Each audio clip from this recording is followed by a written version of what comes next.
Almost. I almost had it.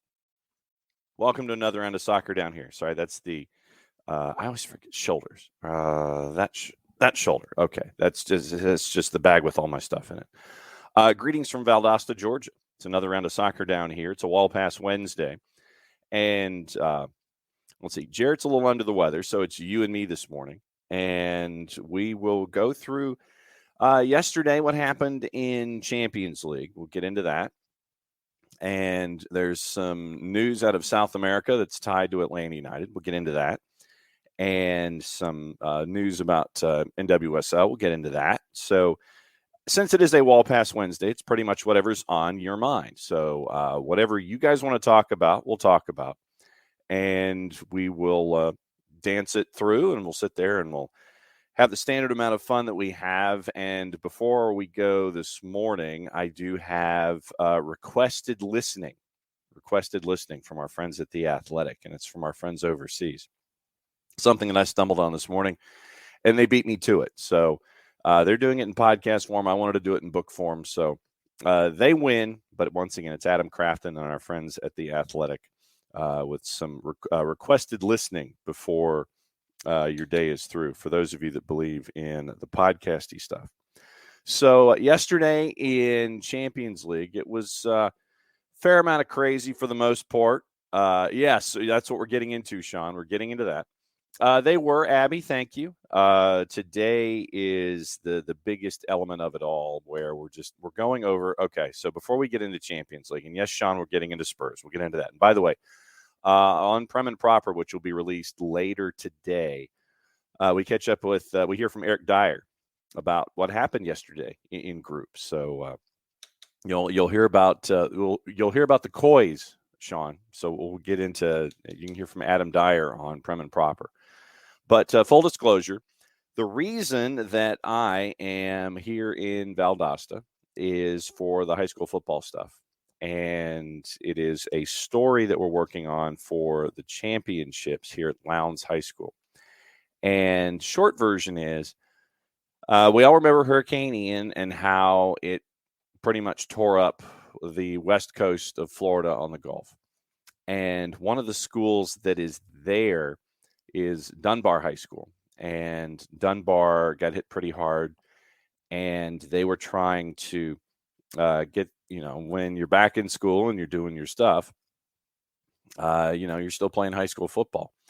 The first game that they played coming back from trying to recover from the damage from Hurricane Ian was that way against Lowndes High School. And so we're catching up with the folks at Lowndes about what it was like hosting them and what it was like helping them through and getting them back to a sense of normal. So that's the feature that'll run during the championships, and we're starting all of our research on it today over at Lowndes High. And so we're going to catch up with coaches, administrators, players, that kind of stuff on the Lowndes side, and then eventually we'll catch up with the folks from the Dunbar side. So that's what we're looking at for the reason that we're here back in the Imitation Palatial Office HD tomorrow. So like I said, this is just a day trip down to Valdosta and catching up with our friends at Lowndes. So all right. So Sean wanted to catch up about his Coys. So as you should, considering how absolutely crazy it was yesterday. There were 8 matches yesterday, 8 today, and we will get into those in just a little bit as a part of our previewing everything. But Sean, my biggest question for you, sir, was how nerve-wracking was it? You can let us know. Yeah. Yeah. And so Sean, how nerve-wracking was it yesterday? Because we were listening to it. It was boring. Okay. We were listening to it on the drive down because the beauties of satellite radio, it was the main match that was okay, sarcasm. Yeah, I'm not awake yet, as you can tell, because I still haven't even cracked this open yet. Yeah, we caught, we were listening to it on the drive down and all of the close calls and everything that was happening yesterday. And with everything going on in group, you didn't know who was going to be positioned where. You didn't know what it was going to be. Eintracht Frankfurt was trailing, then they were leading, and then it was, trying to figure out, okay, what's the positioning? Who is in? Is Sporting in? Is Eintracht in? Is Marseille in? Is Spurs in? Yes. And so it was crazy listening to it on the drive down yesterday with all of the permutations and combinations and everything. Yeah, well, there was that one. And then convinced you were going to draw when Højbjerg hit the post. But when Kolasinac missed the shot that he had, and a lot of folks were sitting there going, whoa, that should have been in the back of the net. And one thing that I didn't quite realize, but Wes Nichols, who is down here with me, videographer extraordinaire Wes Nichols, he's a big Arsenal guy. And you went a little Conti. Understandable. But Wes Nichols is an Arsenal guy, and I did not realize that they had 5 guys on their roster that had Arsenal ties. And so he was just laughing at all of the Arsenal impact that Marseille had in that particular match. And so it was interesting to listen to it on the way down, juggling coach interviews and things like that. So let's see. Was listening to the match, was listening to coaches, was trying to transcribe coach interviews so I could write my column here in the hotel room. So, so it was absolutely crazy. But yeah, you need some hidden cameras, Sean. We need to find out what's going on with your Conti calls and things like that and going nuts. We need like hidden cameras like in the back of rooms and things like that. But to go through what happened yesterday. And remember, the draw for the round of 16 is on Monday. So before we all wake up, we will know who is where in the final round of 16 when it comes to Champions League. So yesterday in Champions League, we had the two matches early, and then we had the 6 late. And so the results recapping yesterday, and we'll recap the groups too. You had it. Okay, there we go. It's like it tells you next matches, and then it goes into the matches today. It's like this exit, next exit, and we haven't even gotten to the opening kickoff yet, and I'll get into that in just a second. Group stage yesterday, Porto beat Atletico Madrid 2-1. So Atleti is out of the knockouts in the round of 16. Bayer Leverkusen and Club Brugge. Wait, I was going to say Brugge. There we go. Goalless draw at a plus 351. Then you had your matches. All 6 remaining matches were at 4 o'clock yesterday afternoon. And for this week, once again, reminder, everything is pushed an hour back because Europe and everybody else has changed. They have fallen back. We have yet to. So that's why things are 1:45 and 4 instead of 12:45 and 3. That'll be next week. Sporting and Eintracht Frankfurt, that game was back and forth. That one was nuts. It was a 2-1 final there at a plus 196. Ajax, all the road favorites that won yesterday, all the road teams that won yesterday. Ajax won 3-1 over Rangers. Rangers had one of the worst efforts in Champions League history, scoring 2, giving up 22 at a minus 20, no points on the board in the group stage.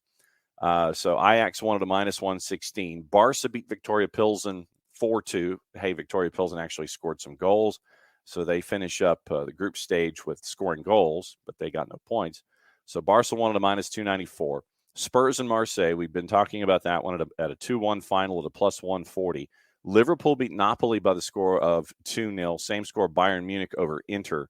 So this is how it looks after match week 6 in Group A, B, C, and D. Napoli, Liverpool. Napoli on goal difference, plus 14 to plus 11. They win the group. Liverpool is second in Group A. Ajax goes to Europa League. Rangers goes home. Group B, Porto, 12 points. They won their last 4 in the group stage. Brugge also goes into the knockouts as the 2. Leverkusen on goal difference, and actually it's on goals allowed. We had to go one step further. Leverkusen gave up 8 goals. Atleti gave up 9. Goal difference was the same at minus 4. So Leverkusen goes in after drawing their last 2. Group C, Bayern gets 18 points, winning all of their matches in group. only giving up 2 goals along the way. So it was 18-4, 2 goals against. They advance as Group C winners. Inter is number 2. Barca goes to the Europa League. Man, I wonder, even after yesterday, even though they did beat Victoria Pilsen, everybody was saying in the Spanish media after they were bumped out after match week 5, is Xavi in danger? I feel like you should have some kind of ominous music attached to it. Is Xavi in danger? Thomas Tuchel, he's in India on retreat. And I know that a lot of folks were clamoring for him after match week 5, so we'll see what happens there. And then in Group D, where Sean Vergara was pulling his hair out, Spurs after the match week, here's how it went. Spurs at 11 points. Eintracht Frankfurt with a negative goal difference goes in with 10. They won their last 2 to get there. Sporting goes into Europa League. Marseille goes home. So that's what sets you up for that. So that's A. They won their last 2 to get there. And D. Sporting goes into Europa League. Marseille. That's really good. Nothing like sitting there and trying to trigger something and you hit the wrong button. Crazy how Marseille thought they would still qualify. No doubt. Ending was crazy. It looked like they thought the whistle had blown. Simeone. Well, and that's the question with Diego Simeone. You wonder after all this time if Diego Simeone's time at Atleti is done. But I think when you look at Simeone, he's a guy who's earned his own shot. He is a guy who has earned his own shot. Yeah, I know, nothing like looping and hearing yourself, because when you click on the tab, because I am 2 computers down this morning. So, we'll get into that. So I'm 2 computers down this morning. And so it's just the one here in front of us and my phone. And I'm trying to manage what's going on and what I want to talk about through 2 devices down on a phone. So nothing like hearing your own voice loop over when you're trying to see what's going on the Twitch pitch. But no, to your point, Sean, I think that Simeone's earned his own shot. But I would also think that Simeone also would understand when it's time to leave the dance. And I think that that's key here, is that, yes, Simeone is, what he has been for Atleti has been nothing short of amazing. And where they are and what he has turned them into, that's the key. And then you get into La Liga right now and you see where Atleti is in the standings. And right now, they're third. Atletico Madrid is third. I mean, it's a far cry back from Real Madrid and Barca. And it's a bit of a street fight right now when you've got 5 teams separated by 3 points going from 3 through 7.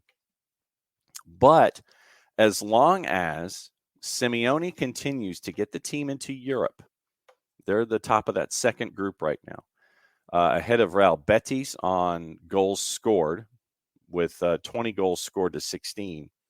Real Sociedad is in 5th. They're at 22. Bilbao is at 21. Osasuna is at 20. And then you get group number 3 starting with Villarreal and Rayo Vallecano at 8 and 9. But, I mean, Atletico Madrid was unbeaten in their last 4 before going into this tournament. So that's the thing about Diego Simeone, is that Simeone, and we kick dirt on Diego Simeone a lot. We really do. And it's like, okay, so they're 7th in La Liga. What happens? And then they make this charge and they make it into Europe, and then they end up doing what they do, but then they get bumped out early. How do you gauge Diego Simeone? That's the biggest question here. How do you gauge what we've seen from him? And every year, it's like the line moves a little bit. And that's where things seem to stand with Simeone. It's like, where's the line? And the line keeps moving. But I think that where Simeone is concerned, he calls his own shot. But then to your question, Sean, does he go to a Premier League club? It would have to be one of the big ones, wouldn't it? He wouldn't take a gig at Southampton. I mean, if Ralph Hasenhüttl was to be dismissed. I mean, Wolves right now are chasing after Julian Lopetegui. And you wonder, if Lopetegui is up for that. But, someone with that kind of a pedigree, like we've seen with Diego Simeone, you don't just sit there and take any gig. I mean, it would have to be a big 6, big 7 gig, wouldn't it? I mean, who would be, what's your line? I guess. If you sit there, let's take a peek at it. Let's look at the Premier League. Let's just sit there and say, for the sake of argument, that Diego Simeone is done. He's done at he's done at Atleti. Arteta's safe. Pep, whenever Pep decides that he wants to go is when he'll go. Spurs, Conte, if he goes to Juve, maybe that would be your entry point. Newcastle, Eddie Howe, they're in fourth. I don't think Eddie Howe's going anywhere. Ten Hag seems to be turning things around at Manchester United. Chelsea with Graham Potter, they've already made that investment. Fulham, would Fulham make the investment? Would Simeone sit there and see with Tony Khan the future with Fulham? Would Diego Simeone mind being on AEW Dynamite? Would he sit there and run into the ring to help out? That's another question. If he goes on AEW products, would he be a heel or a face? Would he be a good guy or a bad guy? That's the question. Comes dressed in black and is a part of a scissor party. Fulham maybe. Brighton's got De Zerbi. They're happy. Liverpool, the future of Jurgen Klopp.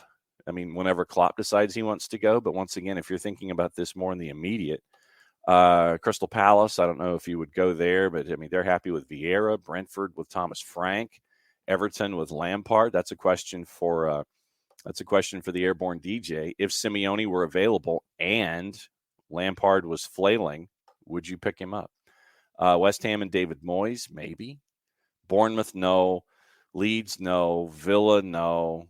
And then Southampton, Leicester, Wolves, and Forest, no. So there are some elements there, but all of this is on that element. You take Simeone in Atlanta. That's the key here. Simeone. Let's see. What's more of a shock? Leeds in 15th or Fulham in 7th? I think it's the latter now. You figure that Leeds healthy would be, they would be part of that group just outside the relegation zone, trying to improve upon what happened last year in the first full year under Jesse Marsh. I'll go Fulham by default. Simeone on a high salary. Let me check that, Bern. That's a good point also. So it would have to be one of the big dogs. So Diego Simeone salary. Let's see if they actually list it. Let's see. Why is Diego Simeone the highest paid manager in Europe? Monthly salary of 3.33 million euro. So gross salary of 3.33 times 12 times 3. So 40 million euro a year right now. 40 million euro if you want Diego Simeone as your manager. 40 million euro. 40 million euro. Take Simeone in Atlanta. Just saying. Morning time. We were talking about Diego Simeone and what gigs he would take in the Premier League if he was tired of his 40 million euro a year salary at Atleti. And no, Sean, I think that Jurgen Klopp said recently that wait till the end of the year before you gauge if this group is done, and he meant the folks on the field. So, that's the key there with Jurgen Klopp.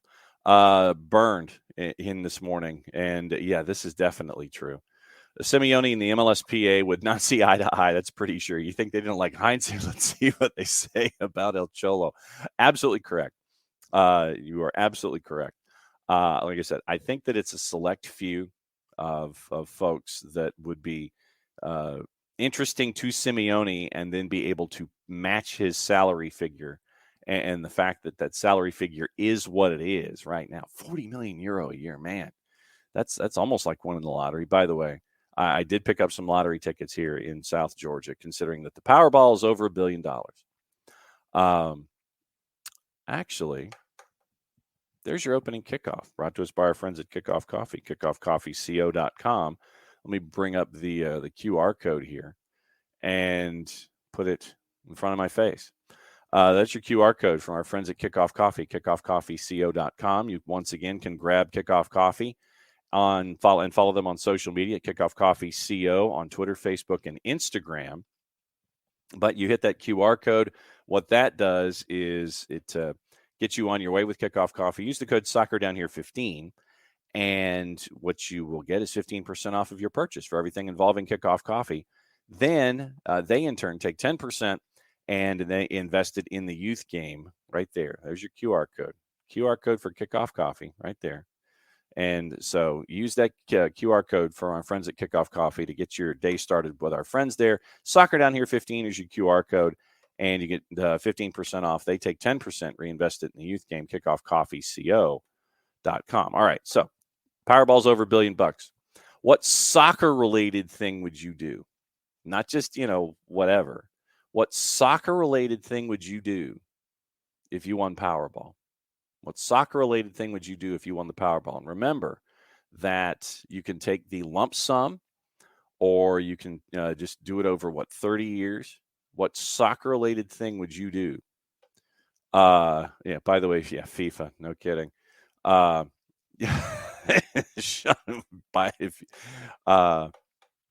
you go. So, yeah, what soccer-related thing would you do if you won Powerball? Powerball's over $1 billion.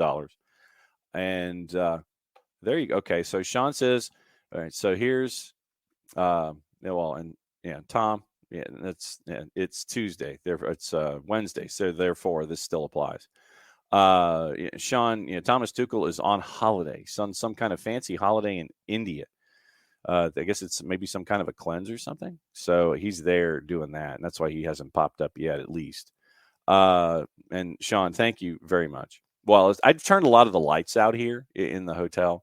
So, I mean, there really isn't an overhead light. I mean, what I could do is I could turn on another, but the thing is that it's from behind and it would kind of wash everything out, because I had the window open earlier and it's like you had sunlight coming in and it was worse than it was with just turning that light on. But thank you. I appreciate that idea of buying a new computer. No, and I think that Tom, I think that Moshiri would welcome the cash. I think if you bought a share of Everton, I think that Farhad Moshiri would welcome the cash. So then, Sean, what you're saying is, after you buy me a new computer, then you would buy Spurs? You sure that order shouldn't be reversed? Just saying. Burned, right on, right there with you. Buy an NWSL franchise, and there was some stuff in front office sports that I wanted to get into with that. And so we'll talk about that as well, because there's talk of the Bay Area franchise picking up speed. And I think Friday's the deadline for any kind of expansion ideas or anything like that for anybody. Morning, Coco. Nights at the Ritz. Actually, I'm not a Ritz guy. I'm really not. Not really a Ritz guy. I mean, yeah, it would be nice, but probably what we should do is Sean, if you wanted to do that, then here's what you do. For the year-end massive extravaganza, you have that at the Ritz. You have all of us there at that one hotel in the one centralized location. That's what you do. Then let's see. Abby would take the lump sum, pay for more refs for soccer in the streets, uniforms for kids, build soccer stations at all MARTA stations. I love that idea. That's strong. Let's see. So, Sean, walk into the office with the sink like Elon and get rid of a certain GM. All right. Coco, buy Atlanta United 3. Create Atlanta United 3. That might be the academies and things. So Coco wants another Atlanta franchise in USL Championship. Then PSA for all who partake. Yes. See, you wait until after the holiday and you take advantage of these things. Reese's Pumpkins, $3 at CVS. Reese's Pumpkins, yes, absolutely. Absolutely, that's what you do. You're waiting for that. Do we have any kind of an appropriate sounder? I'm trying to see if we have an appropriate sounder here.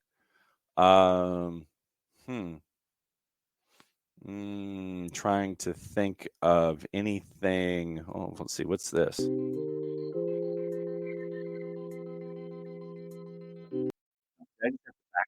I don't have any sounders. I need to load some sounders here. Here's feeding the duck. No, a little, no, into space. All these are like intros. I need like sounders. I need breaking news sound or something like that. I need to add that. I need to add that. It does do the breaking news sound. I need that breaking news sound. Breaking news sound is add. All right. Let's see. Travel to Manchester. See now. This is good. And I could see Tom. I could see Tom doing this. I could see you with your share of Everton. I could see you at every Premier League match that Everton played. Matches another big Euro League team. Constant footy holiday. That's just absolutely. Uh, and Abby continues. A lot of balls, real bathrooms that are well taken care of. This is fantastic.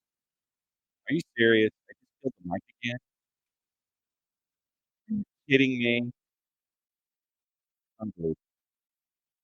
All right. So anything having to do with the sound, and I talked about this with Streamer. All right. So then I don't play anything else. All right. Here's what we'll do. I'll back out. Do it again. Yeah, it does. It does happen when I play with you. Okay. So what we're going to do, since I figured out what the problem is, we're going to end this broadcast. Well, disconnect the mic and reconnect it. All right. So here's what. All right. So let's do this. Better or worse? Better or worse? Oh, because I unplugged it? Okay, that's interesting. All right. So I unplugged it and plugged it back in. So I think I have found the workaround every time I run a soundbite. Just make sure that I unplug my mic and then plug it back in. Okay. So that's weird. Okay. So back to the important. Abby, my large warehouse divided into 6 separate bays, so each SG has their own space for your tifos and a large place to hang files and the stadium from the aisle. All right, take that. Let's see. Everybody talks about microphone. Yes, and this is true. John plus mic plus computer minus soundbite minus unstable Wi-Fi. Fun for all. I'm debating the so yeah, exactly. I have to lose connections. I always lose connections. The thing is, Tom, you know this more than anybody else. Yeah, no kidding. This is true in more than one way or another. All right. So here's what I'm gonna do. All right. So as I said, I'm gonna stop this. We're gonna come back on. We're gonna do it. We're gonna do something else. I'm jiggling something. Yeah, exactly. So I'm jiggling something, and tell you what. All right, we're gonna stop this one. I'm gonna come back, and I'm gonna do another one, and so we'll be back. Now it's okay again. Are you serious, Tom?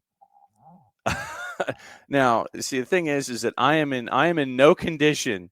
I am in no condition whatsoever to sit there and have any kind of a loop. I need a second computer to figure this out. So the games are not allowed with me on the road. The games are not allowed with me on the road. Yeah, something is loose, probably, and that's just weird. That is absolutely weird. So that's not the headphones. Everything is plugged in.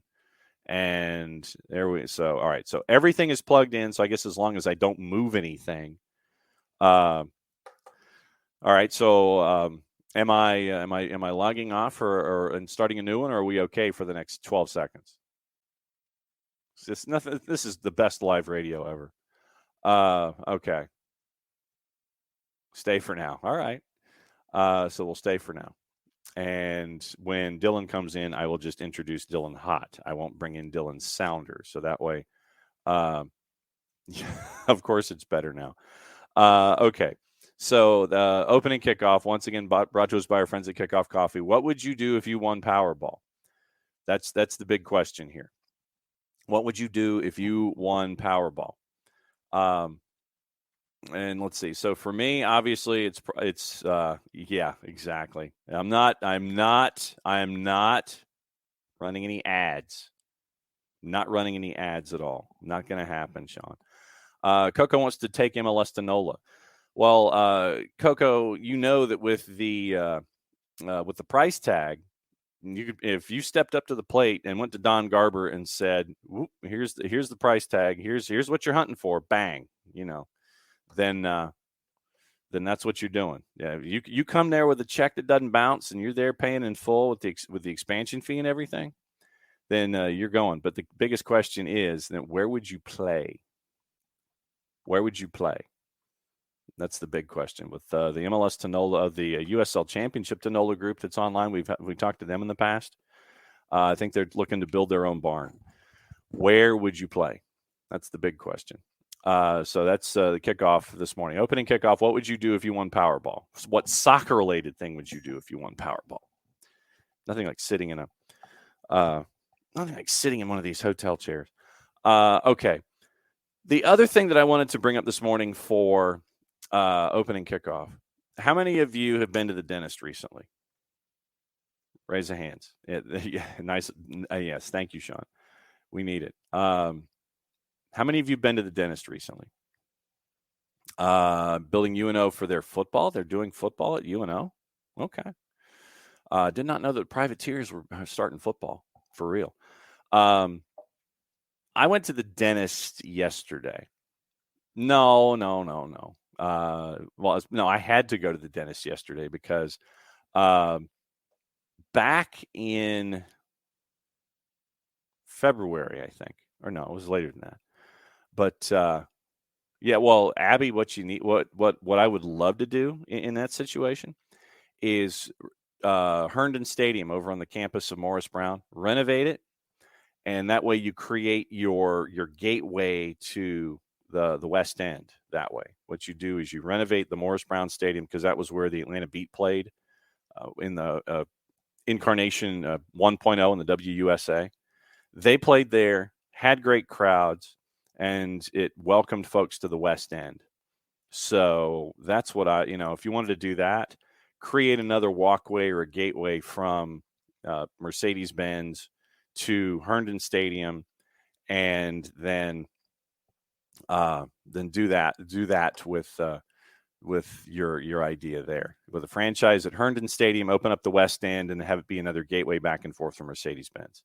So that one's already in place. It's just needing a whole lot of renovation, and I mean a whole lot of renovation.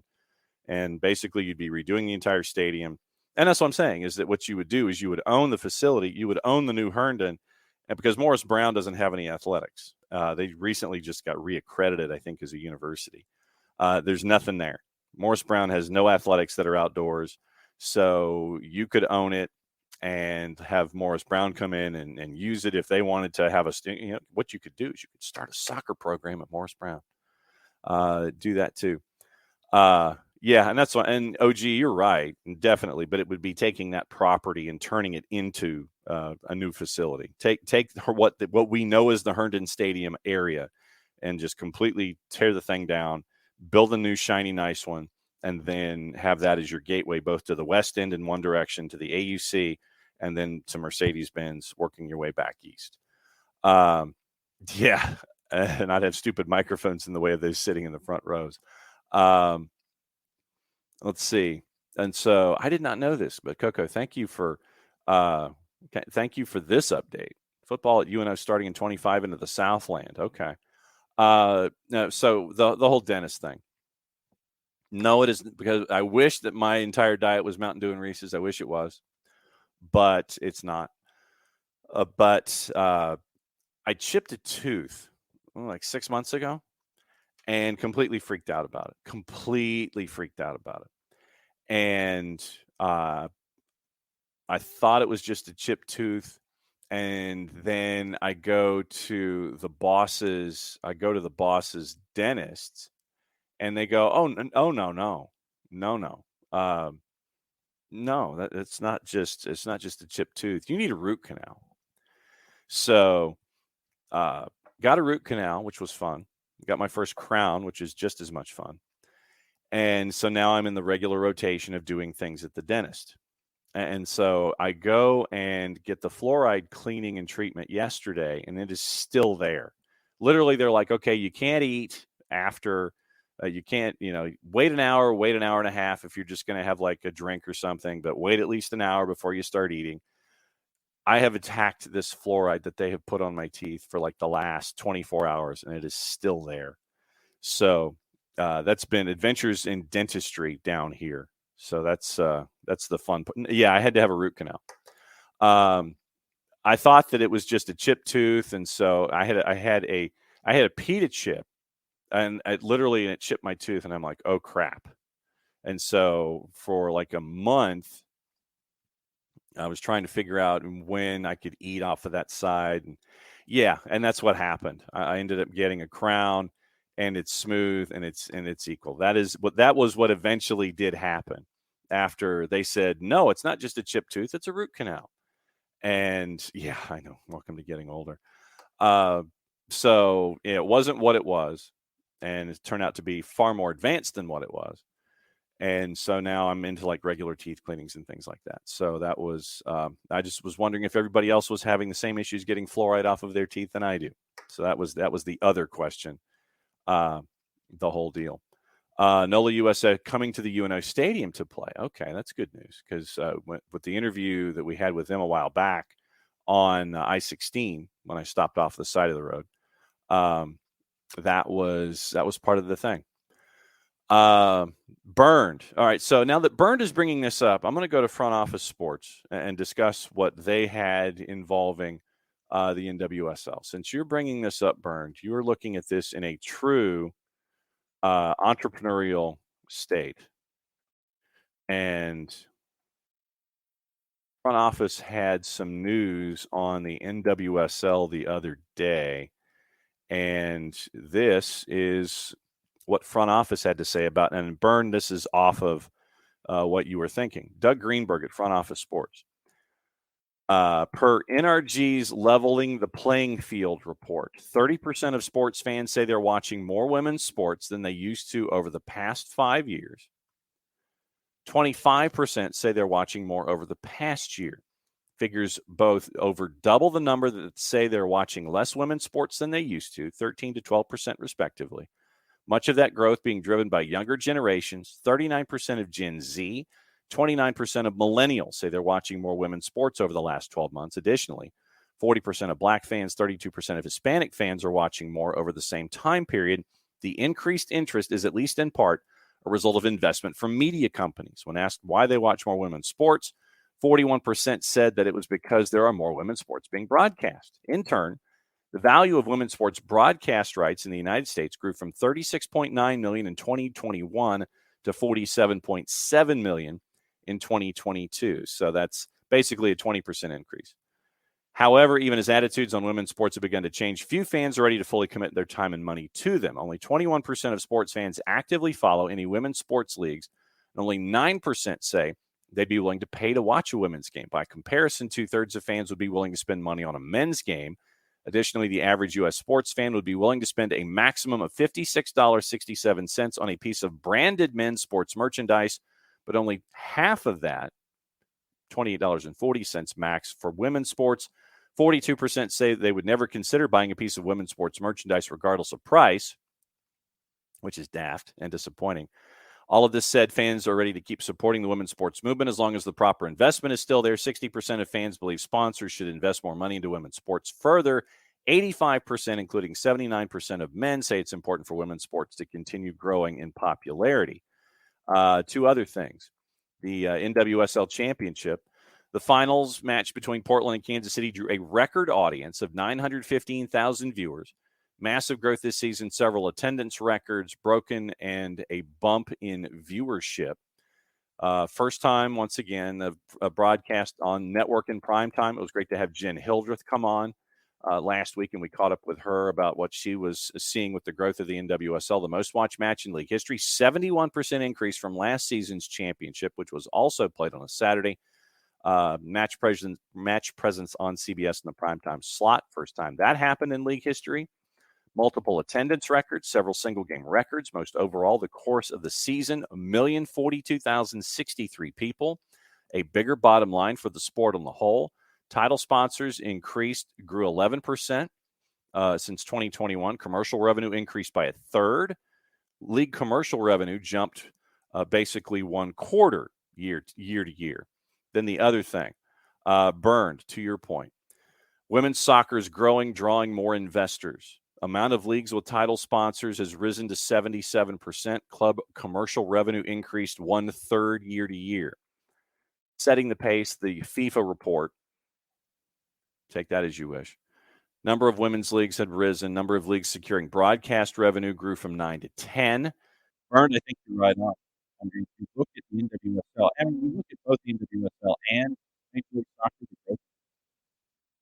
and if you have a sense of investment, if you have that sense of investment, then the way that I would look at it is this: where do you think, as a businessman, that you think you could get your larger return?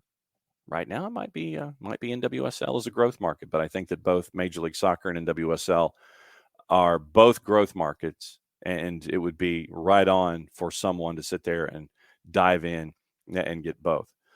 Sean says he'd keep Joseph if he'd won the $1 billion, but remember, Sean, salary cap league. You can't just have Joseph and try to fill out your roster in and around. Let's see. No blockage of views. Abby building the new stadium. Let's see. What else do we have here? Bernd asking if the USL team will draw well in NOLA, and Coco in return. I do. Everything we're seeing should point to a solid launch and a well-supported club, and definitely will be part of watching that on ESPN+. Coco's already talking about getting on the season ticket list when it starts. Absolutely. Burned. I thought FIFA actually had a good point rejecting low bids for Women's World Cup TV rights. It was self-serving, but they were correct. Ratings are similar, so they should get similar dollars. Are you serious? Mike is just all over the place this morning. It might be the cable. So I'm thinking maybe a new headset might be in order. So that might be something that we invest in sooner or later. Morning, Joe Bost.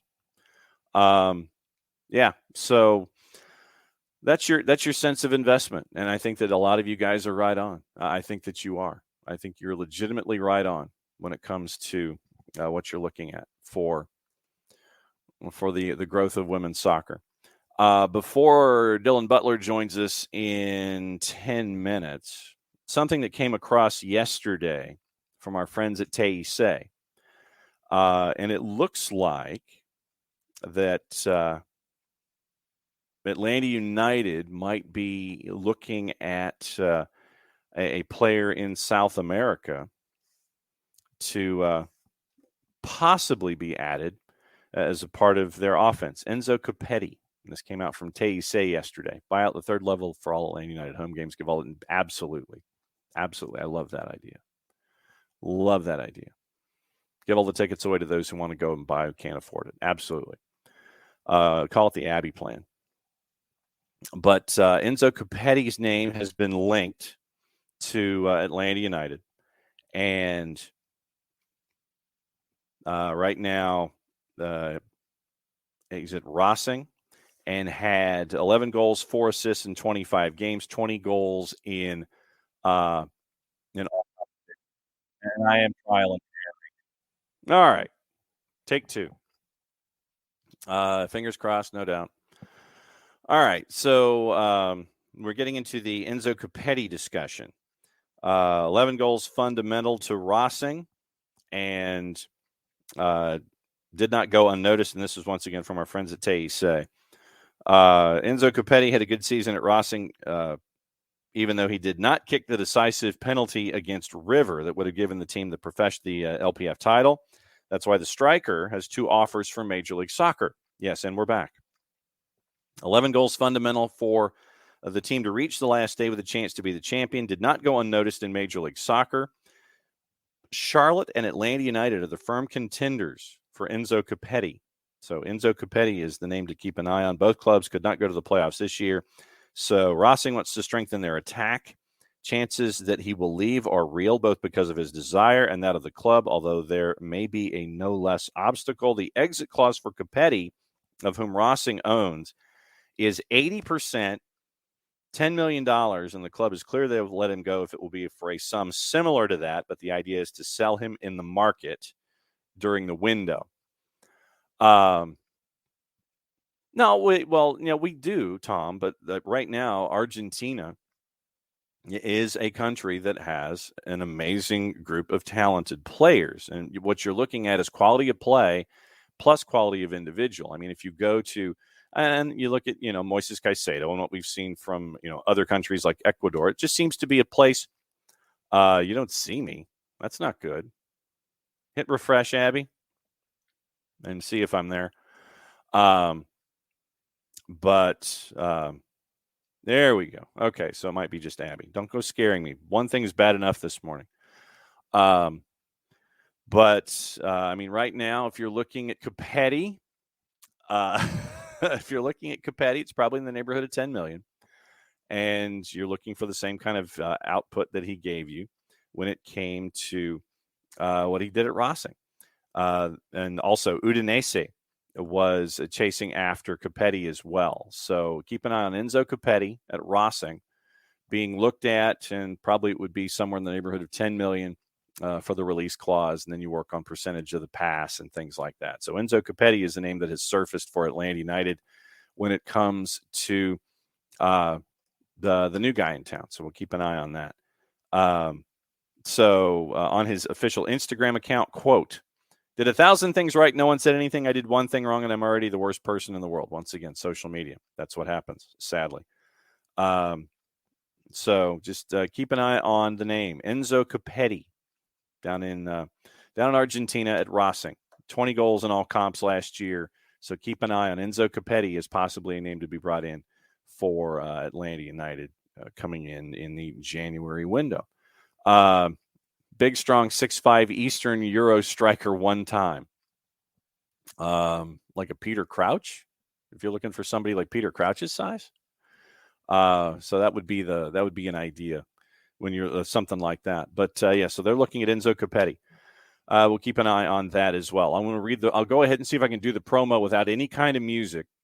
And I don't think it's not Euro hate. I mean, it's not I don't think they're not hating European talent. It's just a place where you can go and you can do so economically.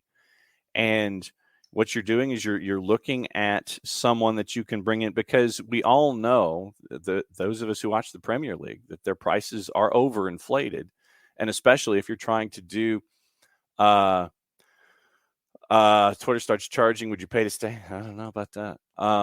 But when it comes to the talent in Europe, it's overly inflated. So would you rather get someone who fits your system at 10 million or someone who might be a shiny object at 40? And I think the answer is the former, especially if you're trying to conduct business. So it's not Euro hate. You're looking at this. Think about this as a business. You can't just overly invest in an individual hoping for some kind of a return. But what you do is you invest on the up and coming. You invest in the up and coming talent. That's what you're chasing after. And to Coco's point right here, and this is kind of what I'm getting at. Argentina is cheaper for good young talent. For MLS that puts transfer fees into cap numbers, you have to keep costs down when you can, and that's absolutely true. And that's why you look at young players. You look at the 18 to 22.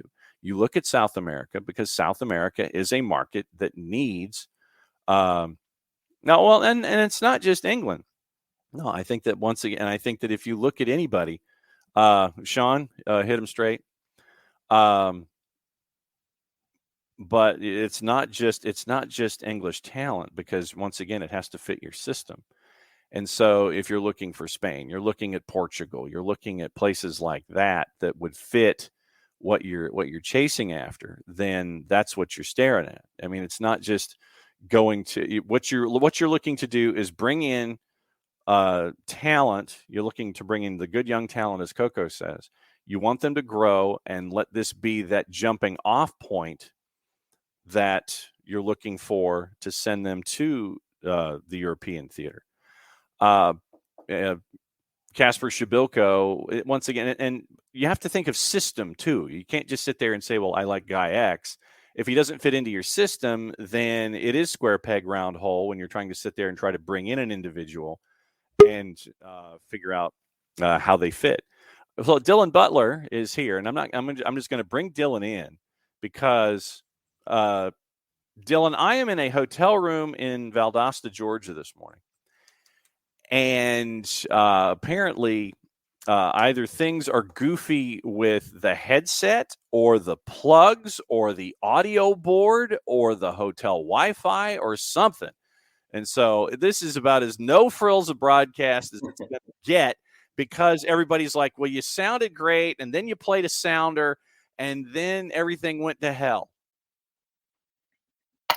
So I'm not playing any sounders. I'm just bringing in guests so we can talk stuff. No sounders, no Seattle Sounders. No, none. Yeah, no. Zero. Absolutely. And I see as you know, you drop in here on a Wednesday. I first off, I forgot to ask you, what was the mug today?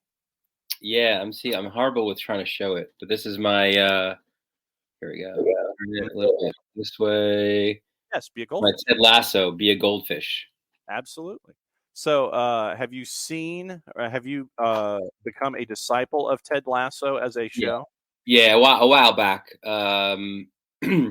It was. I almost wish I found it later, because I'm just now like, when is the season going to happen, right? Like, Yes. I've gone through Wrexham now, like, but yeah, no, I from the beginning loved and still love Ted Lasso. Well, and that's the thing. It's like we enjoy it, but then we end up watching it more than once with the episodes, and you pick up things. And I think that that's a sign of a good show, where you pick up things that you didn't initially pick up by watching it the first time. And Right. I think that's the sign of any good show. I will readily admit, I will watch from season 1. I will watch episodes 7 through 10. I will binge watch from making Rebecca great again all the way through the end of season 1. I'll binge watch those 4 episodes like that. And so that's and Wrexham I'm getting into. I kind of joined it late, and I didn't have the heart to watch the last episode of season 1 knowing what the result was. It's like, yeah, it's like cringeworthy stuff. And it's like, I don't know if I can watch that. that's also a hard one too, because I think in our world especially, it's hard to not get spoiled, because and I think especially now with the show's popularity, right? Like, we're seeing more and more Wrexham in our mainstream soccer media, right? So we kind of know that they're in the FA Cup, right? We know where they are in the table this year. So it's going to be a challenge, I think, for the next season of Wrexham to, I mean, you're still going to be inside of it, but a lot more is known, right, about their results, and those kind of dramatic portions of your show, just because of its popularity. If you could do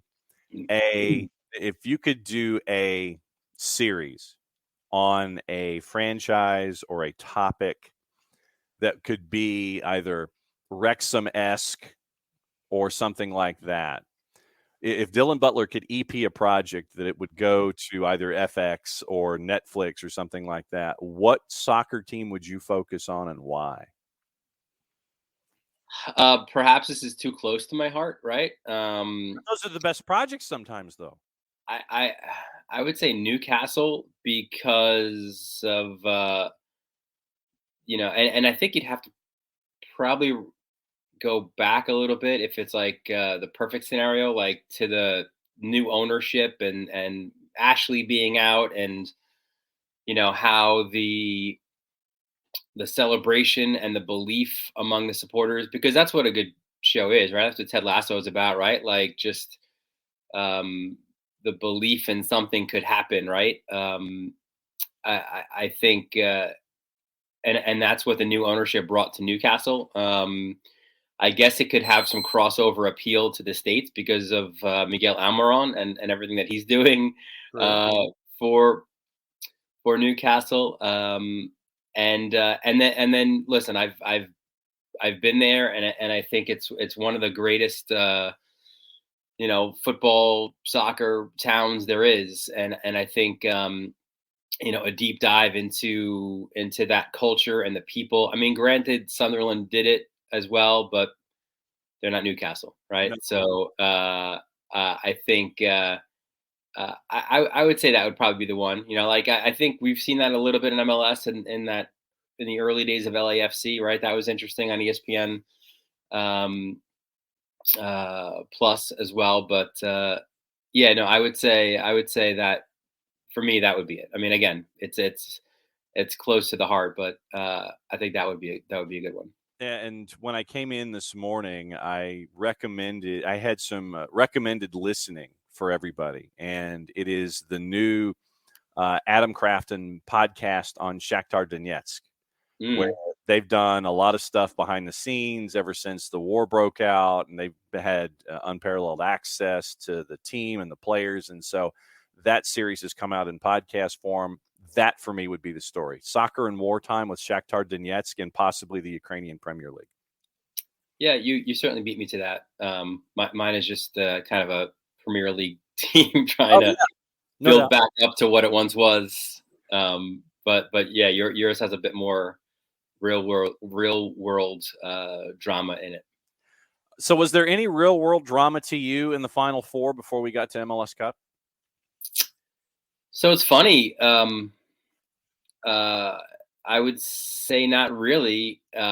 It's the rare occurrence of chalk for the most part, right? Like NYCFC beating Montreal technically was an upset as the 2-3, right? But I didn't think it was really. But outside of that, it's been chalk. So we haven't had those, crazy like Real Salt Lake, no shots on goal beating, Seattle kind of moments in the postseason. So in that sense, to this point, you would say it's maybe been a little bit boring because it's been a little bit predictable, but that we hope now sets up for what should be a really, really good MLS Cup final, right? Because it's truly the two best teams in the league. And I think the cool part of that too is that showed itself during the regular season as well, right? Like that's the other rarity of it. The Shield winner and the runner-up to the Shield, and oh, by the way, they were tied on points, right? Like, I think that's what should set this up to be a really good Cup final. And we can get into it, but the different. And I had this on my OSDB Sports.com story as well on Sunday, or published on Monday. I think what makes this really interesting too is that it's contrasting styles, it's different ethoses between the two clubs and how they build their roster. So it's the glamour of LA and the grittiness of Philly. All kinds of fun stuff there. The dichotomies are very interesting in this. But let me ask you this: when it comes to LA and Philly, are we going to have any hate watching here because of these different ethoses that have made it to the last game of the year, where we had chalk for the first time ever, I think, or at least in the last decade? We've had, the 2-1s make it in. I think it's 3 out of the last 22, and these are 2 of those last 2. How much hate watching are we going to have here? From different fan bases? Yeah, from different fan bases here. Well, think about this, if you will. If you are a Red Bull supporter, how much have you hated the last 2 years now, right? Where the team on the other side of the George Washington Bridge plays in it and wins it last year, and now the team on the other side of the Turnpike is playing in it this year. I got to think that's and they play your style, right? Like they play the same way you do, but they do it better. Yep. They build rosters the same way that you do, but they do it better. So I got to think there's hate watching going on there for sure. I got to think there is for the Galaxy, right? Because for the longest, they were that team, right? And their biggest rival on the West Coast were the Earthquake, and they were always better than the Earthquake. They have more trophies, and obviously the Cali Classico was pretty hot there for a while, but ultimately it was the Galaxy who prevailed, and they did it in large part by getting these mega stars, if you will, right? The Beckhams and the Keens, and obviously Landon Donovan doing his thing, and now LAFC, those noisy neighbors, in near downtown, they're the ones who have done that better, right? So I gotta imagine that those two fan bases are hate watching. I think for a lot of the neutrals, I think it's a good. I think it's again because what we've seen from the teams, I think it's a good watch for most other supporters. All right, so Coco is in this morning, and Coco on a wall pass Wednesday has been promoting the notion of a Major League Soccer franchise. I asked what folks would do soccer related if they won the Powerball, considering Powerball is over $1 billion. I said, what soccer thing would you do if you won Powerball? And Coco wants to Major League Soccer. Well, we'll get to that in just a second. Keep that thought down. Coco wants to pay for an MLS franchise in New Orleans and move it to the University of New Orleans facility that is being built for football. But Coco, so how long till Red Bull HQ looks at Philly and thinks they do the Red Bull system better than Red Bull, sell Red Bull to whomever and buy Philly and make it Red Bull Philly? It's a good question. I think there's more cachet with Philly as a marketing tool than New Jersey, which is why they kept New York, even though obviously so much of the franchise is affiliated with New Jersey. So, yeah, great question, right? And you've seen more. You've seen more Philly players make that jump over and play, for Salzburg and well, actually no, it's even, right? Isn't it? Because Aronson and Tyler Adams both played for Leipzig, so 1-1 in terms of those players moving over, I guess. So then the other thought from Joe Bost. I dislike Philly so much, and LA's been pretty good since inception, but Vela grates on my nerves like fingernails on a chalkboard. Really? I wonder why is that? And I in talking to fans with who dislike LAFC, specifically with Carlos Vela, they feel that he complains too much, he dives too much. And he complains when he doesn't get calls. I think it has to do with the complaining nature of Carlos Vela and him trying to earn things and being blatant about it when there's no way in hell it would be called. What's funny for me about Vela, and he might like this as well. We've seen it now, I want to say at least 2 or 3 times where he says that he's injured, calls for a sub, and then he complains that the sub is being made. Yes, exactly. What is that about? Exactly. You get mad at Cherundolo because I mean, if I remember correctly, in the playoffs, we saw Vela literally do this. Yep. And then Cherundolo pulls him, and then he's walking off, and he doesn't even acknowledge Steve Cherundolo on his way to sitting down. Yeah, did it with Bradley, right? Remember that early on? I think it was a Traffico, I think, right? Wasn't it? Yeah. And so you have that, and then Coco says along those same lines, Vela thinks he deserves superstar calls, but he isn't a superstar. I mean, I think his resume would speak differently, and what he's done in this league as well. I think he's a superstar, certainly. I think what's super interesting here too is we go back to the mid-season acquisitions, right? And Bale making all these headlines, and dude hasn't made. And that's all he's made. That is 100%. All he and Chiellini have made is just headlines. And you know what? If it was all about him getting minutes and fitness for Wales, Mm-hmm. Maybe Cherundolo is acting on Berhalter's behalf because there's been no minutes to be had. Okay, so all right, no, here's the deal. Here's what you do. Now you bring in Bale. He's in the same group that we are. Now, can you do me a favor, Steve? Make sure that distract him. Get him at Riviera. Make sure he goes to Riviera a lot. I mean, that is a great black helicopter theory, right? That they have like Hollingshead, kick him a little bit at training,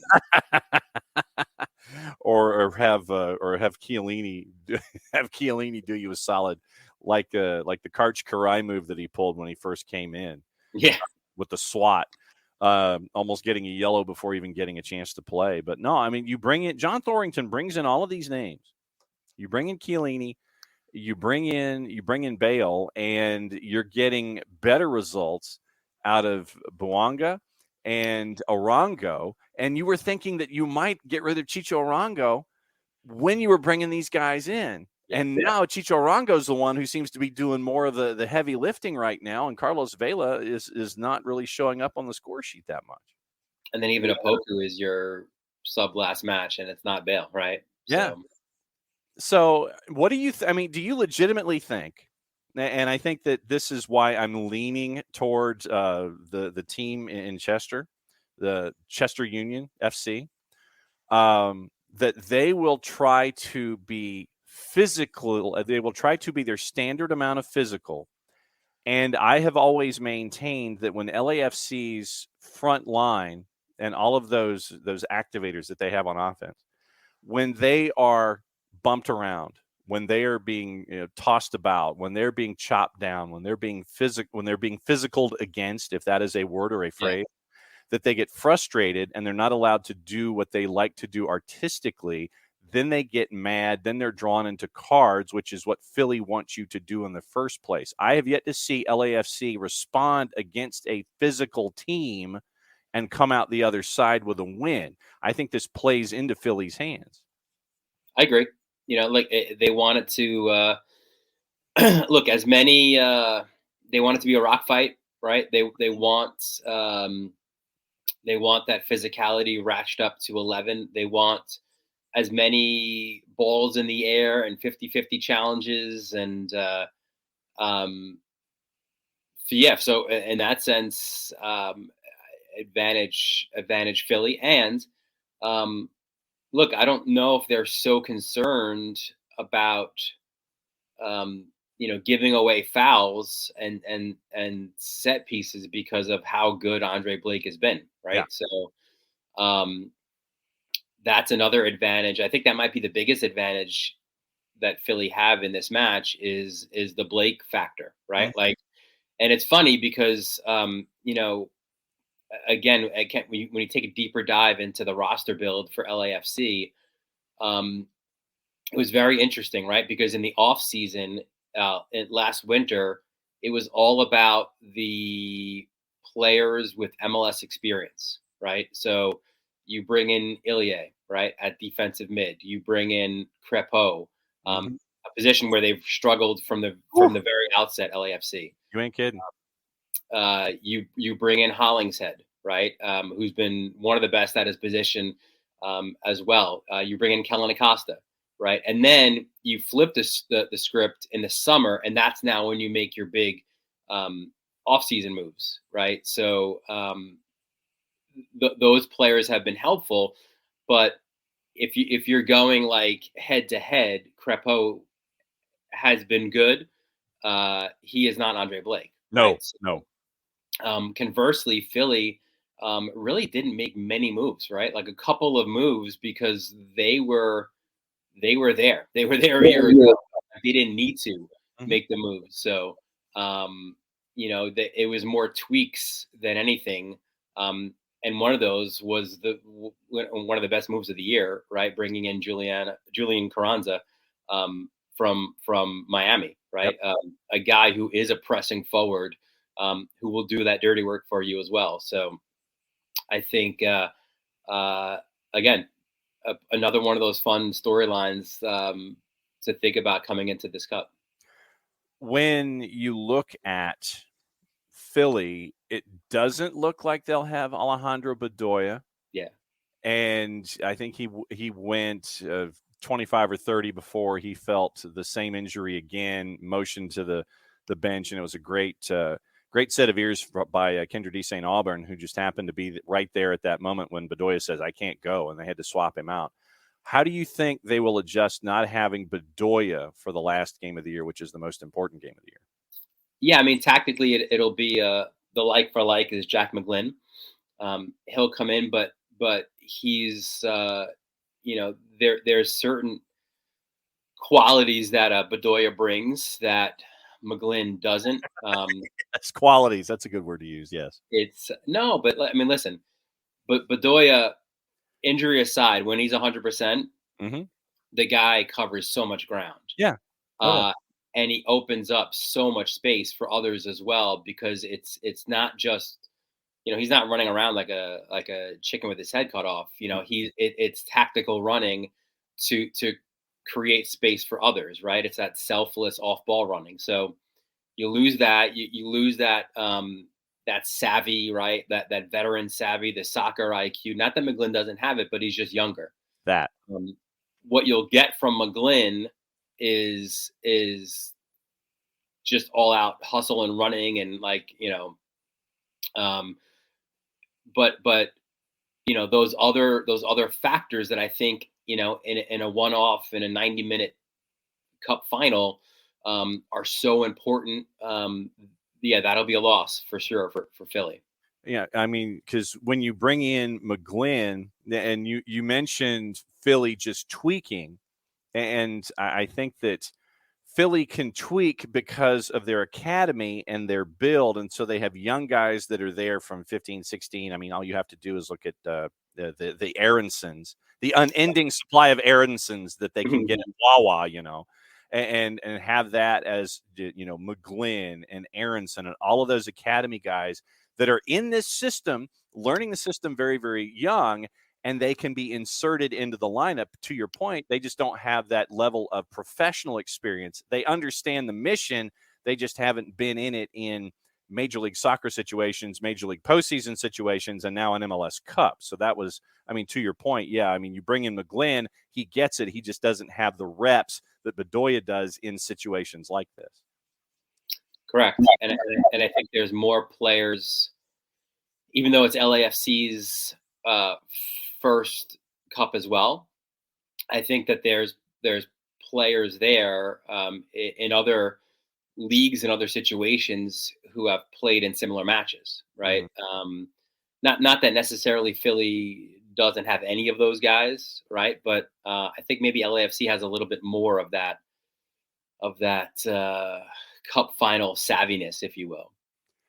So the two managers. Now, I feel like this is the old NFL Today segment, where you've had Brent and Jimmy the Greek sitting there and looking at the 5 categories and, like offense, defense, keeping, coaching, intangibles. All right, so then let's do it the old NFL Today style. Offense, Philadelphia or Los Angeles? That's a good question. I think, your natural inclination would say LA, but again, you look at the numbers that a Carranza has put up, that a Gazdag has put up, and they're right there with them, right? So I would almost say even. Okay, so even. All right, so it's even. Defense, Philadelphia or LAFC? Yeah, Philly, for sure. Okay. Clearly. Goalkeeping, Philly? Philly, yep. Coach, Cherundolo or Curtin? That's a tough one. Look, Curtin's coach of the year, right? In the league.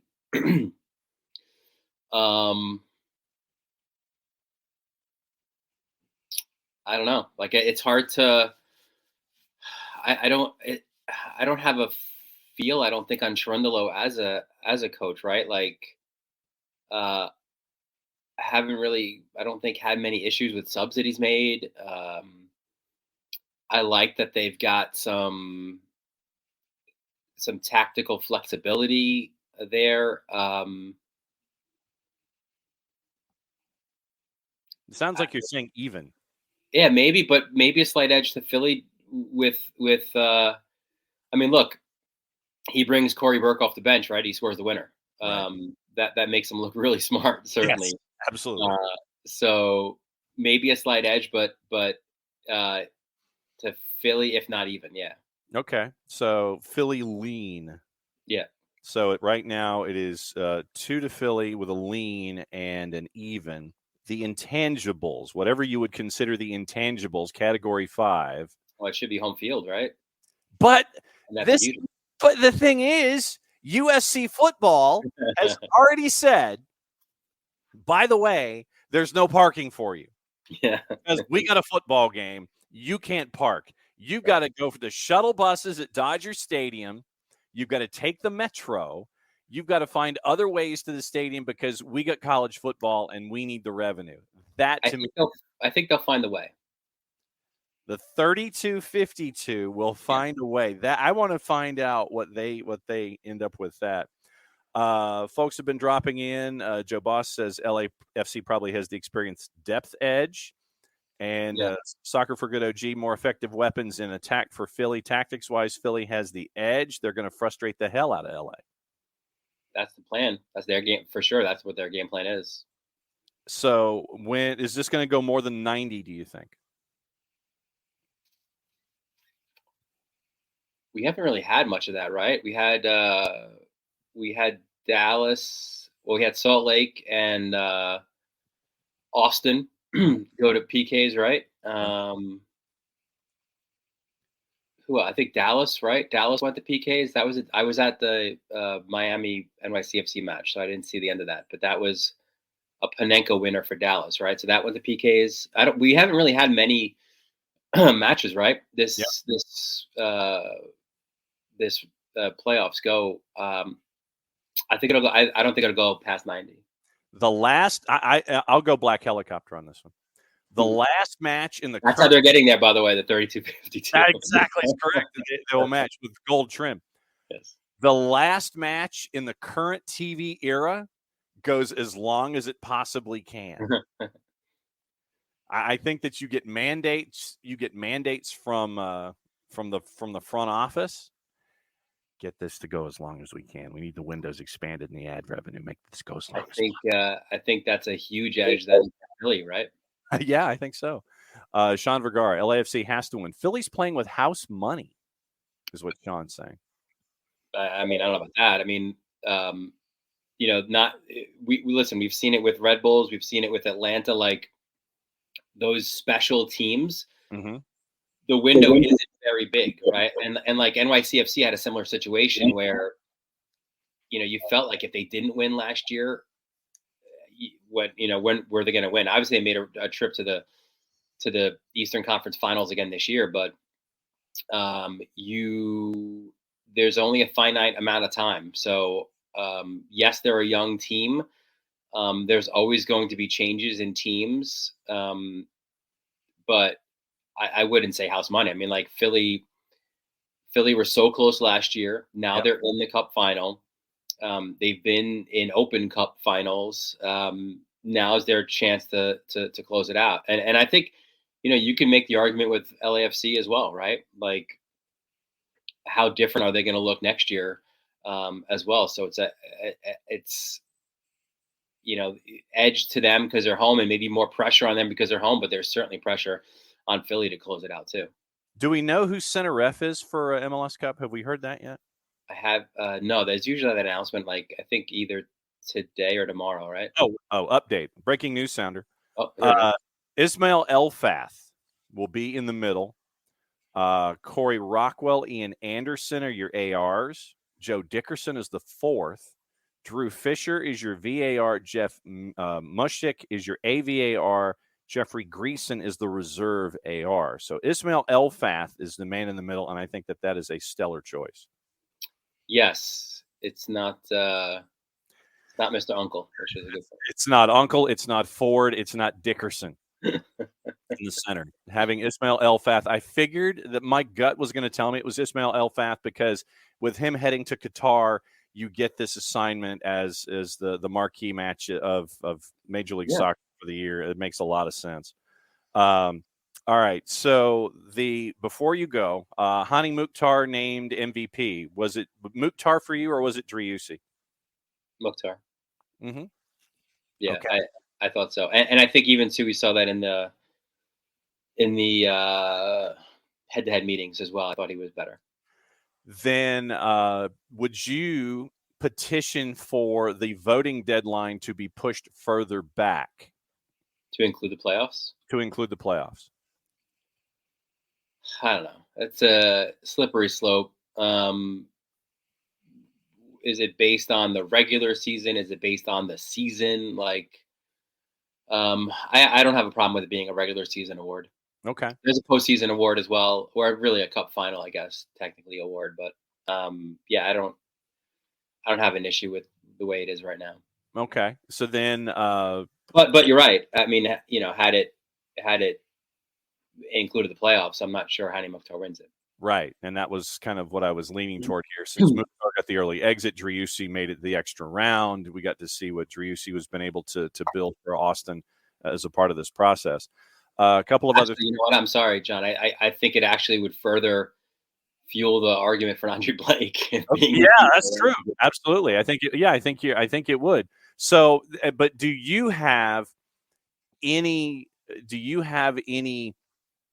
negative vibe about doing the equivalent of a pitcher winning both the Cy Young and the MVP? That's what this would mean to me. If Andre Blake was to get both MVP and keeper, that's like giving a pitcher both Cy Young and MVP. Mixed emotions on that, because there is an award for that position. Right. There's not, I mean, there is a defender of the year, obviously. There's not like a forward of the year. There's not a midfielder of the year necessarily. And I mean, but look, they're both positions that heavily impact games, right? Yeah, so, right. I don't know if I would necessarily vote for that a player in that position to be MVP, but I get it.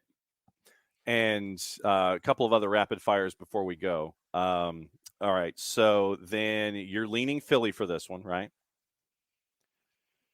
In all those in our 5 categories, you had 2 for Philly, a lean for Philly, and then you had an even and the intangibles went to Los Angeles. So basically, it was like 2+ for Philly, and it was like 2+, 1 and 1 toward Philly. If we did it the old NFL Today style. Yes. Who's your MVP?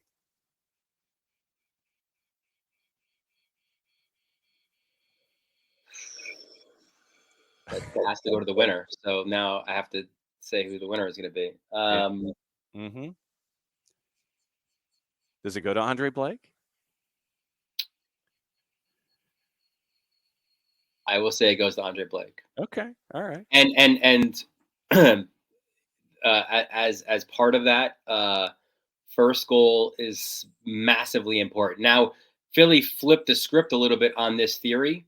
Mm-hmm. Because they conceded the first goal against NYCFC, but then in obviously rapid fire, they took that back. But if Philly scores the first goal, especially if that first goal comes in the first half, they are so hard to play catch up against. Mm-hmm. So I guess in this, saying that Blake would be the MVP is saying that Philly wins it, which says that Philly, I think, gets the first goal. Frustrates LAFC. LAFC pushes numbers later in the match, and Philly maybe gets a counter. And I'm looking at maybe a 2-0 for Philly. Okay, I'm right there with you. I like that assessment. So then who gets the yellow card first, Jose Martinez or Carlos Vela? Oh, there is Martinez, absolutely. Or does Martinez goad Vela? That's why I gave you this combo, because does Martinez goad Vela into something, and then Ismail El-Fat has to sit there and flash the card? I think it's either going to be. Well, I think it's definitely Martinez. Okay. And I think it's either going to be the really harsh tackle, like in the first 20 minutes, okay. or the persistent infringement variety, where it's his 7 fouls in the first half that finally do it for him. Sean Vergara, one of our listeners, says Blake gets MVP, especially if this goes to PKs. Yeah, no, true. All right. So the last question, and you have gone into extra time this morning, as you always seem to. Actually, two. Wow, Chiellini with the game winner. Wow, that's off the board. All right. So Powerball's over $1 billion. Yeah. What soccer-related thing would you do if you won Powerball? I mean, other than purchase season tickets for Newcastle and get the private jet and go over there every weekend. Something other than the Newcastleian supporting the PIF. Yeah. I'm building that stadium for NYCFC. Right in Queens. Let's go. Oh, Dylan Butler Stadium finally gets built. Oh, that's amazing. Well, we'll get naming rights. We'll make sure that I get some of that money back. But okay. Well, yeah. until you find that major sponsor, actually, who would be the first sponsor that you court? There's already that connection with Etihad, right? So there's probably something there, I guess, with Manchester, with the CFG. Yeah, so CFG would probably go ahead and invest anyway. But what local sponsor, what other sponsor would you try to track down? Because actually, one of our listeners, Tom Russo, the resident Everton fan, the Airborne DJ, SDH Stadium. That'd be epic. Oh, that'd be awesome. But SDH all over the place. And then somewhere there in the corridors or the hallways, we'll have an ode to all of the home stadiums and all the home fields that NYCFC have played at throughout the years. All of the framed photographs of all of the different locations. Yeah. Including Rutgers for Open Cup and things like that. Viewing, what are you going to be doing for the game in and of itself? Are you going to be a civilian? Do you actually work this? What's going on? No, I'm working it, but also I have a playoff football game at 1:30. Ooh. So yeah, it's gonna be a tight squeeze. Okay. All right. So who's the playoff game? Big rivalry game, Chaminade and Kellenberg. Both in the Catholic Football League, both from the same religious order. So they pool the same group of players. It's the 4-5 game in the AAA. The winner likely plays St. Anthony's, which is another rivalry game, especially if it's Chaminade St. Anthony's. So it was funny. Not to go too long here, but the maybe a month or so ago, I started thinking about this matchup, these matchups, and could we even get it? How can we get it? It was really what I wanted to happen, and actually, what I needed, how this came about, was final seconds of St. Anthony's Stepanak on Friday night, a blocked field goal attempt, which would have been the winner for Stepanak, which would have given Stepanak the top seed and just erased a lot of these things happening. St. Anthony's blocks it. This kid Ian Strong, who, by the way, you will hear about him in years. He's a Rutgers commit, but he's gonna play on Sundays. So Ian Strong blocks the kick, and this kid Jaden Jenkins returns it 70 yards for a touchdown. St. Anthony's beats Stepanak 27-21. They are the top seed, and now the Long Island region of this bracket has emerged. So excited about that. Okay. And so it is decision day coming up this Friday for Georgia high school football. It is where we take 425 and trim it down to 255.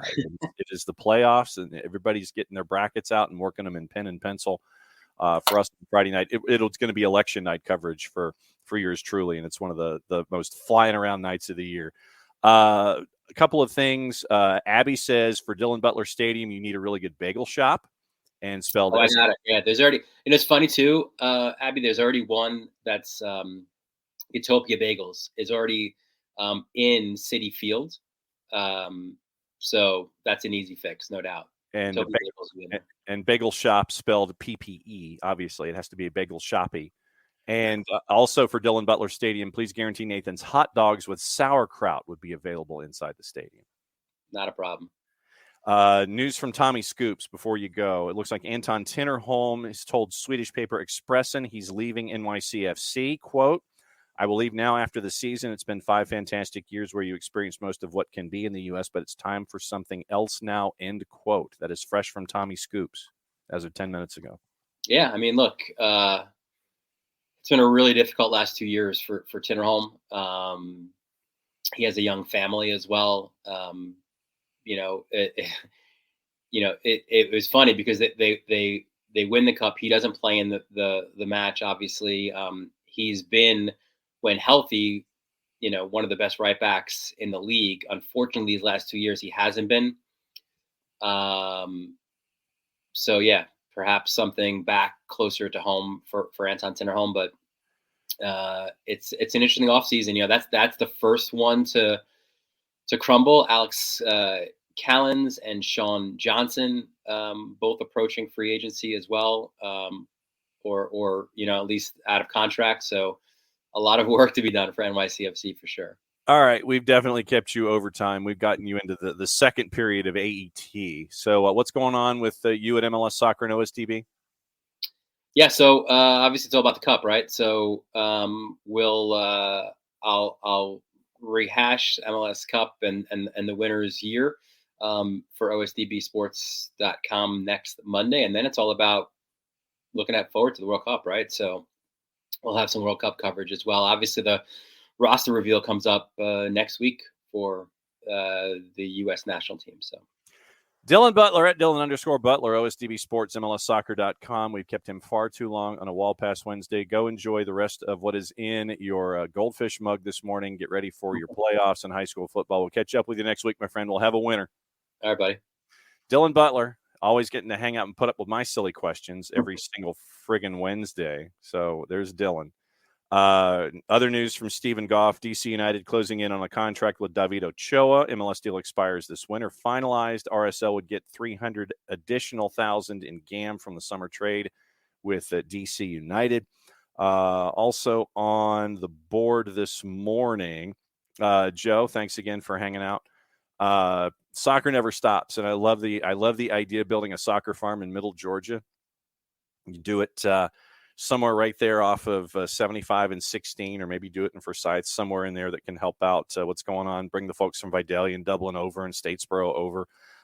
Just a reminder there, speaking of Statesboro, we're going to have some coverage of the U.S. League One final coming up later this week, catching up with players from both Tormenta and from Chattanooga Red Wolves as they get ready Sunday night, 7:30. I'll be there for that, so keep your fingers crossed on the Monday transmission of a show out of a hotel room in Statesboro, Georgia. So we'll have that going on as well. Let's get you into what's going on today before we go. Premier League once again. Remember, Champions League. As I'm sitting here staring at England. 1:45, Real Madrid, big favorite, hosting Celtic. Shakhtar is a big underdog in Warsaw against RB Leipzig. If Shakhtar wins, they advance. That's what that one means. The 6 at 4 o'clock, Milan a big favorite at home against Salzburg. Chelsea a big favorite at home against Dinamo Zagreb. Dortmund a big favorite on the road at a -137 going up against FC Copenhagen.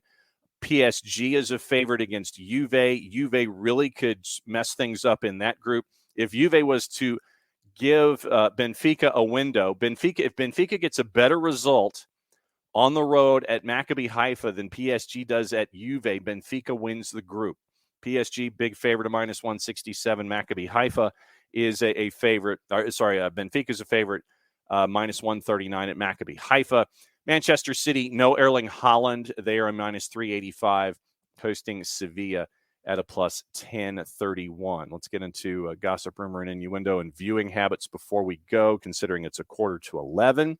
And once again, thanks to all you guys for letting me know what's wrong with my board or my headset or choice D, all of the above. Soccer on TV today. So, yes, I'm already a member. Goodness gracious. First time in a long time, and you log in from a computer. ACC playoff, conference playoffs. North Carolina, BC, Clemson, Notre Dame at 6 and at 8. ESPNU's got West Coast Conference at 10, Santa Clara, Gonzaga. Unimas has Real Madrid and Celtic at 1:45. Univision has Juve PSG at 4. ACC Extra has the other two matches in the postseason tournament at 6 and 7. Louisville, Virginia Tech, Pittsburgh, and NC State. ESPN Plus has the championship at 3:45. Norwich City and Queens Park Rangers. A lot of postseason soccer starting at 2 o'clock and working its way all the way through the evening. Conference USA, Sun Belt, Big Sky, Atlantic 10 are all on the women's side. That starts at 11 o'clock on ESPN Plus. Paramount Plus has all of your Champions League games at 1:45 and 4. VIX and VIX Plus do as well. Brasileiro, big day, triple header at 3 o'clock, quadruple header at 4 o'clock on Paramount Plus. So that's your viewing for the day when it comes to all of that. And no, Soccer for Good OG, you are absolutely correct. Soccer never stops. Let's see. Gossip, rumor, and innuendo before we go. Looks like the price tag for Jude Bellingham is approaching $11 billion. So we'll keep an eye on that. I think the release clause number is just astronomical. All right. So Dortmund could demand a record fee of £130 million for Jude Bellingham, who's getting interest from Manchester United, Chelsea, and Liverpool. That's from the 3-letter paper. Take the information at your own risk. David De Gea willing to take a pay cut, according to The Athletic, on his wages of £375,000 a week to stay at Old Trafford. Chelsea favorites to sign Rabiot from Juve. That's from Fichajes. Everton, Newcastle United monitoring Armando Broja at Chelsea. Liverpool, Jurgen Klopp's agent says the German has no intention of resigning as Reds boss and didn't extend his contract until 2026 for nothing. That's from Florian Plettenberg via Goal. Unai Emery has signed a deal for at least 4.5 years, the longest managerial contract in Villa's history, as he starts work this week. That's from The Telegraph. Chelsea launched a £30 million bid to sign Leandro Trossard from Brighton, understandably so, considering the connections. Barcelona looking at having Mikel Arteta as a possible replacement for Xavi. That's from Sport. Remember what we were talking about when Barcelona got bumped out of Champions League. Is Xavi in danger? Well, according to Sport, they're lining up Mikel Arteta. Arsenal and Chelsea's hopes of signing Wilfried Zaha have been boosted, yet to agree to a contract extension at Palace, despite being verbally offered a new deal. That's from the 4-letter paper. Take the information at your own risk. Arsenal's English forward Reece Nelson says he only has, quote, some months left on his contract, end quote, and wants to sign a new deal. Toni Kroos is still not decided whether he's going to retire or extend his deal at Real Madrid, according to ESPN. Austrian midfielder Konrad Leimer's contract with RB Leipzig runs out next summer. 25-year-old linked with a move to Bayern Munich, ready to listen to offers from the Premier League. Torino's Dutch defender Per Schuurs is on Liverpool's short list as a long-term successor to Virgil van Dijk. That comes from Tutto Mercato. Newcastle's English midfielder John Joe Shelby set to earn the 1-year contract extension at £3 million. Leeds willing to listen to offers for English midfielder Adam Forshaw in January, and that comes from our friends at Football Insider. So that is where we are. That's the short version. Once again, big thanks to Dylan Butler for hanging out and going extra time with us, as he always does. Tomorrow we'll be back in the office in Atlanta and still suffering from probably headphone or audio board issues, but at least we'll have all of our computers. Thanks to all you guys for putting up with it on a Wall Pass Wednesday with all the silly questions that we always have, and thanks for having the conversations that you guys always do. It's really cool that we have the conversations that we do here at SDH every single day. We'll be back at it again tomorrow, Thursday at 9:05 for the Power Hour, where we blow through everything with what happened in Champions League, get you ready for everything going on throughout the day. So it's a Power Hour tomorrow, 9:05 here at SDH. And so now I'm going to stitch together 2 shows and put it out as a podcast, since I had to interrupt myself earlier on, and thanks for the heads up with all of the technical issues that we always seem to have. Thanks for hanging out with us here at SDH. We'll do it again tomorrow. So for everybody here at SDH, enjoy your day. Be safe. Enjoy as always. And we'll catch back up with you tomorrow. So mucha platial and play it safe. And since it's the end of the show, that means I get to do this. We'll catch up with you tomorrow.